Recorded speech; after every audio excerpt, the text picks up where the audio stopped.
I want to assure the members from Carib Cement that we're going to tidy up the liquor drains around and make sure the holiday, if you had waited, coming January, we'll have it done and nicely done. You know, this is like you gave us the dress. We're going to do the trimmings. I am happy for the people of Quarry, who for the first time at last is having a very durable road. A road which I'm sure will withstand the ravages of floodwaters. I am positive about that based on what I am seeing from here. But I must say that the citizens of Quarry, they have been very patient and very tolerant over the period as they await the fixing of their road. When this administration took office in the early days, we fixed this Quarry road. The road was barber green, nice, pretty, and smooth. But then the rains came, and one day a tremendous amount of rain fell, and the drain could not carry the volume of water. And so the water came on the road and completely destroyed the road. It lifted up every piece of asphalt that was on that road.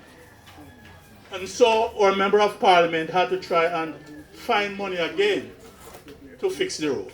After some time, he was able to access some funds, but I tell you what happened. The contractor messed up. And as a matter of fact, as we speak, I think we are still in the courts with the contractor, trying to see if we can retrieve some of that money. So that was another long setback for the residents in Quarry as far as the road is concerned. The member of parliament again had to try and access funds. And so after some time, he did. And this time we find a very reputable organization, and I'm referring to none other than the Caribbean Cement Company.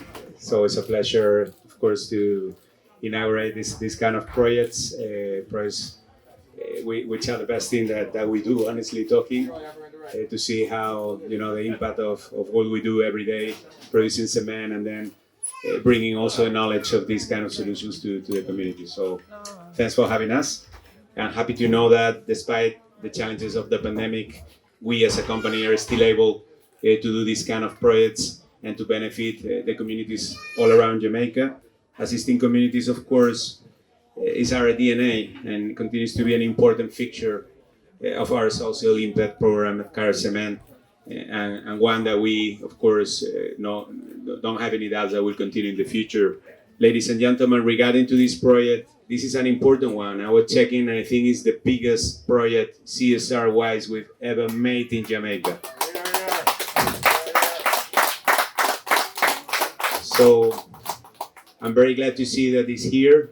I'm very glad to see that the solution that we've applied here has already resisted very heavy rains. I've been told and explained about all the difficulties that we had in the past because of heavy rains and where this neighborhood is located and what the rain does downhill.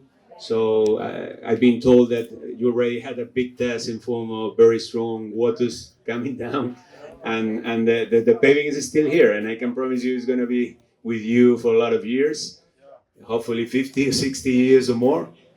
I hope you can enjoy it. I hope you can have better conditions because of this, of course. And we are happy, of course, to be able to contribute as a company for your welfare. It's a big gesture. As I said, the biggest of their contribution in terms of financial contribution to a community and using cement to make roads in difficult areas. And indeed it is.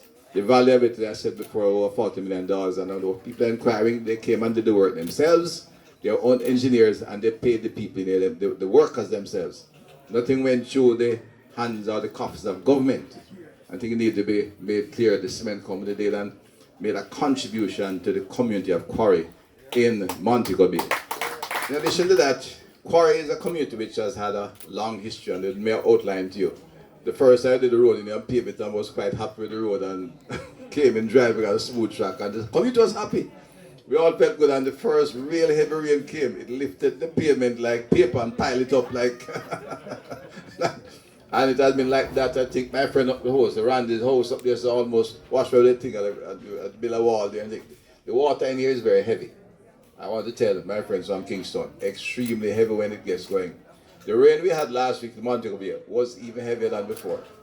And it stood the test of time. And I want to assure the members from Carib Cement that we're going to tidy up the little drains around and make sure the holiday, if you had waited, come in January, we'll have it done and nicely done. You know, this is like you gave us the dress, we're going to do the trimmings.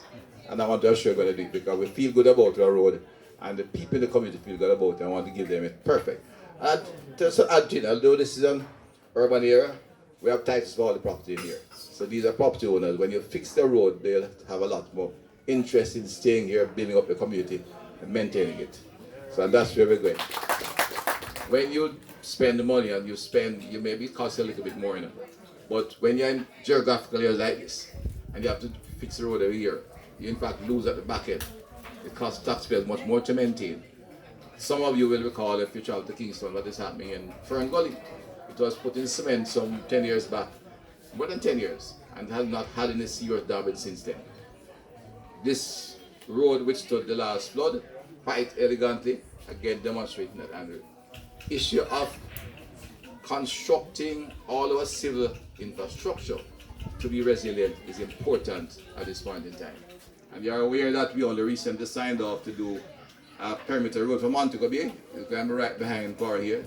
And if I deviate a little bit and say, bear in mind that some of the men who work on this site now, right, Mr. Nelson, acquired skills by cement company I work with them, how to handle concrete in these situations.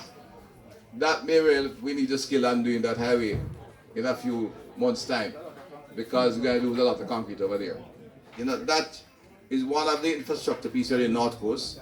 The entire North Coast, we have to improve the infrastructure network, because tourism is one of the potential big growth industry. We have in Montego Bay a port which will do shipping. The airport offers a lot of opportunity for business travel coming in and out. But at the foundation of all of that has to be good quality infrastructure, include roadways, communication, and building. That is a critical element. And the office structures. If we have that, we'll have the opportunity to really move fast and develop the North Coast. And through Jamaica, infrastructure, the roadways for traveling, for movement is crucial.